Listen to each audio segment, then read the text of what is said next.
आज आपण बनवलेली ही कॉलीफ्लॉवरची रेसिपी बघा, अगदी सेम चिकन 65 सारखी बनली आहे। कॉलीफ्लॉवरची ही रेसिपी चवीला सुद्धा अगदी भन्नाट लागते। चिकन 65 तर तुम्ही बनवतच असाल, पण नेहमी चिकन खाणं शक्य नसतं, तेव्हा कॉलीफ्लॉवरची ही भन्नाट रेसिपी कॉलीफ्लॉवर 65 नक्कीच बनवू शकता।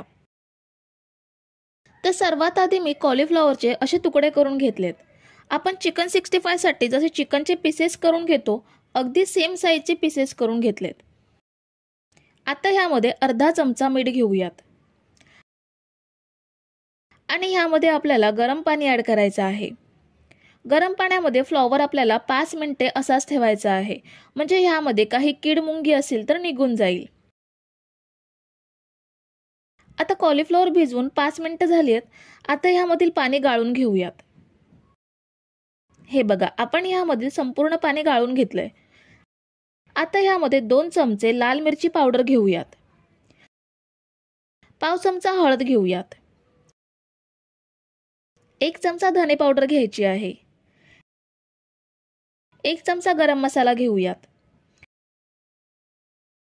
अर्धा चमचा आला लसूण पेस्ट घ्यायची आहे, 1 चमचा लिंबाचा रस घेऊयात, थोडीशी कढीपत्त्याची पाने बारीक बारीक कापून ती ऍड केली, थोडीशी बारीक चिरलेली कोथिंबीर ऍड करूयात आणि चवीनुसार मीठ घेऊयात। आता आपल्याला हे सगळं छान मिक्स करून घ्यायचं आहे। आपण हे मिक्स करून घेतलंय, पण मसाले कोरडे वाटतायत, थोडे ओलसर असतील तर कॉलीफ्लॉवर मध्ये मुरतील, म्हणून मी इथे 2 चमचे पाणी ऍड करते। तुम्ही यामध्ये 2 चमचे दही सुद्धा वापरू शकता। पुन्हा एकदा छान मिक्स करून घेऊयात। हे बघा, आता मिश्रण थोडं ओलसर झालंय आणि छान मिक्स सुद्धा झालंय। आता हे आपण अर्धा तास मॅरिनेट करून घेऊयात। कॉलीफ्लॉवर आपण अर्धा तास मॅरिनेट करून घेतलाय। आता ह्यामध्ये अर्धी वाटी कॉर्नफ्लोअर घेऊयात आणि अर्धी वाटी तांदळाचं पीठ घेऊयात। आता ह्यामध्ये पाव वाटी एवढं पाणी ऍड करायचं आहे आणि पुन्हा एकदा हे छान मिक्स करून घेऊयात। जसं आपण भजीसाठी पीठ भिजवतो, अगदी सेम आपल्याला तेवढीच कन्सिस्टन्सी ठेवायची आहे। जर मिश्रण पातळ वाटत असेल तर अजून थोडं तांदळाचं पीठ ऍड करू शकता। आता आपण हे छान मिक्स करून घेतलंय। आता हे फ्राय करून घेऊयात। गॅसवरती कढई ठेवली आहे, त्यामध्ये तेल सुद्धा घेतलंय आणि तेल चांगलं गरम सुद्धा झालंय। ह्यामध्ये आता कॉलीफ्लॉवर सोडूयात। आपल्याला हे मीडियम गॅसवरती छान फ्राय करून घ्यायचे आहेत। आता कॉलीफ्लॉवर तेलात सोडून 2 मिनिटे झाली आहेत। आता हे परतून घेऊयात आणि व्यवस्थित सगळीकडून फ्राय करून घेऊयात। तर आता 4 ते 5 मिनिटे झालेत। भजी छान लालसर रंगात फ्राय झाली आहे। आपण ही तेल निथून काढून घेऊयात आणि बाकीचे कॉलीफ्लॉवर पण असेच फ्राय करून घेऊयात।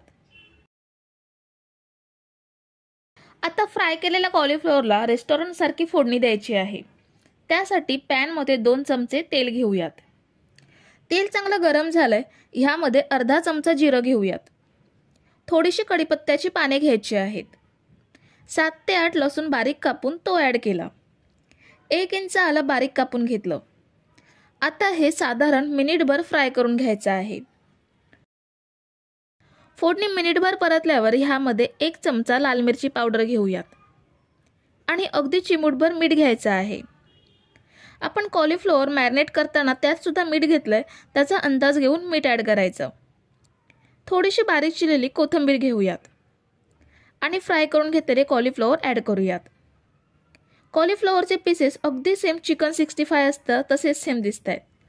हे फोडणी न देता सुद्धा नुसते फ्राय करून सुद्धा खूप छान लागतात। तुम्ही जर इथेपर्यंत रेसिपी बघताय तर तुम्हाला एक विनंती आहे की व्हिडिओला एक लाईक जरूर करा। सगळं हे अर्धा मिनिट परतून घेऊयात। मॅरिनेट केलेल्या पीसेसपेक्षा हे पीसेस कमी दिसत असतील, कारण फ्राय केल्या घरातल्या मंडळींनीच असेच खाल्लेत, त्यामुळे फोडणीमध्ये पीसेस कमी झालेत। तर हे बघा, आपला कॉलीफ्लॉवर 65 बनवून तयार आहे। आपण हे सर्विंग प्लेट मध्ये काढून घेऊयात। हे बघा, आपला कॉलीफ्लॉवर 65 अगदी सेम चिकन 65 सारखं दिसतंय आणि चवीला सुद्धा अप्रतिम लागतं। कॉलीफ्लॉवरची नेहमी भाजी बनवण्यापेक्षा ही वेगळी रेसिपी नक्की ट्राय करू शकता। तर मंडळी, रेसिपी कशी वाटली हे कमेंट करून नक्की सांगा आणि व्हिडिओला न विसरता लाईक करा. रेसिपी तुमच्या मित्रमैत्रिणींसोबत शेअर करा आणि चॅनलला सबस्क्राईब केलं नसेल तर लगेच सबस्क्राईब करून घ्या. थँक्यू.